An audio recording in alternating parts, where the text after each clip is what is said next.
So children, it is our next chapter and the chapter name is combustion and flame. You have seen combustion. combustion का meaning होता है जलना.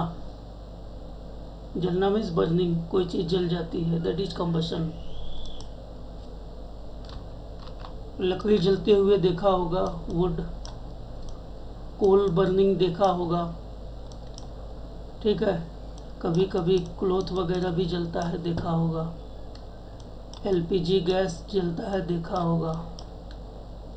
Petrol diesel है, उसकी burning देखी होगी. तो नहीं, अगर केवल ऑक्सीजन, चारों तरफ हमारे ऑक्सीजन है लेकिन कोई कंबशन तो हो नहीं रहा है, तो केवल ऑक्सीजन होने से कंबशन नहीं होगा. Combustion means burning. केवल मटेरियल होने से भी नहीं होगा. ऐसे पेट्रोल हम रखे हैं, ऐसा तो नहीं आग लग जाएगा. फ्यूल एंड ऑक्सीजन, ये दोनों चीज़ें होनी चाहिए तब जाके कंबशन होगा. अब कंबशन की डिफिनीशन क्या है? It is a chemical process जहाँ दो चीज़ों का कॉम्बिनेशन हो रहा है, डिकम्पोजिशन हो रहा है, तो केमिकल प्रोसेस ही होगा. तो combustion is a chemical process in which a substance react with oxygen. Combustion एक ऐसा प्रोसेस है जिसमें कोई एक सब्सटेंस और ऑक्सीजन दोनों रिएक्ट करते हैं, यानी कंबाइन करते हैं. इस प्रोसेस को कंबशन बोलते हैं. इस प्रोसेस में हीट डेवलप होता है. इसमें देखो, coal, wood, cloth, LPG, petrol, diesel, ये जितनी भी चीज़ें हैं, इसको अगर कंबशन होगा, जलेगा, तो उससे हीट प्रोड्यूस होगा, है ना. तो दिस प्रोसेस इज कंबशन. अब the substance that undergoes combustion is said to be combustible.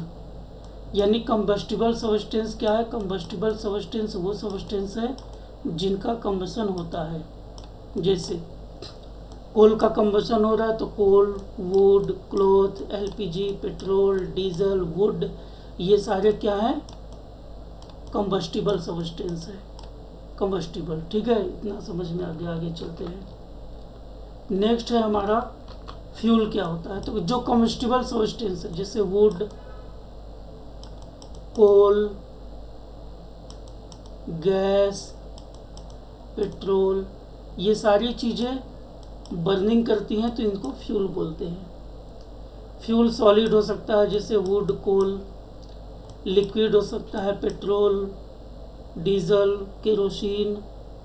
Gas हो सकता है, जैसे एलपीजी गैस हम जलाते हैं घर में. सीएनजी गैस है ना, सीएनजी, जिससे गाड़ियाँ चलती है.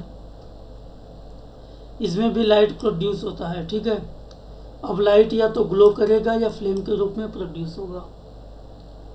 तो इस तरीके से मैग्नीशियम है, चारकोल है. चारकोल क्या होता है? कोल एंड पेट्रोलियम में पड़े होंगे, बताने की ज़रूरत नहीं है. ये सारे कंबस्टिबल आइटम्स है. कंबस्टिबल आइटम्स को ही हम लोग फ्यूल भी बोलते हैं. फिर मैग्नीशियम का बर्निंग. देखो, ये मैग्नीशियम की बर्निंग है. जब मैग्नीशियम को हम लोग जलाते हैं तो यहाँ से वाइट फ्लेम बनता है. वाइट, सफ़ेद कलर का फ्लेम बनता है, ठीक है. White flame.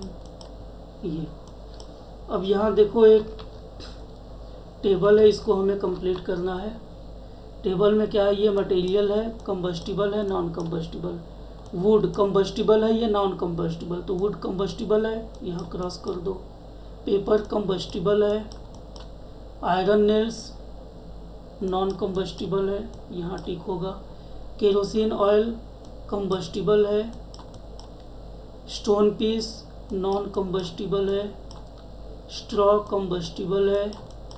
Charcoal is combustible as we have seen a little bit earlier. Matchstick तुमने देखा होगा, माचिस की तीली, it is also combustible. And the glass is non combustible. तो ये टेबल कंप्लीट हो गया. ये असाइनमेंट है, इस टेबल को कंप्लीट करना है, ठीक है. असाइनमेंट, कुछ असाइनमेंट नीचे भी दिया गया, उसको भी देख लो. That what do you mean by combustion? तो combustion is a chemical process in which a combustible substance react with oxygen to give off heat. What are the things necessary for combustion? Combustion के लिए क्या ज़रूरी है? Fuel ज़रूरी है plus oxygen ज़रूरी है. What is fuel? The fuel is a combustible substance that are used for combustion. These are fuels like wood, like coal, like petrol, like diesel, like kerosene. Name some fuel मैंने बता दिया। हो गया।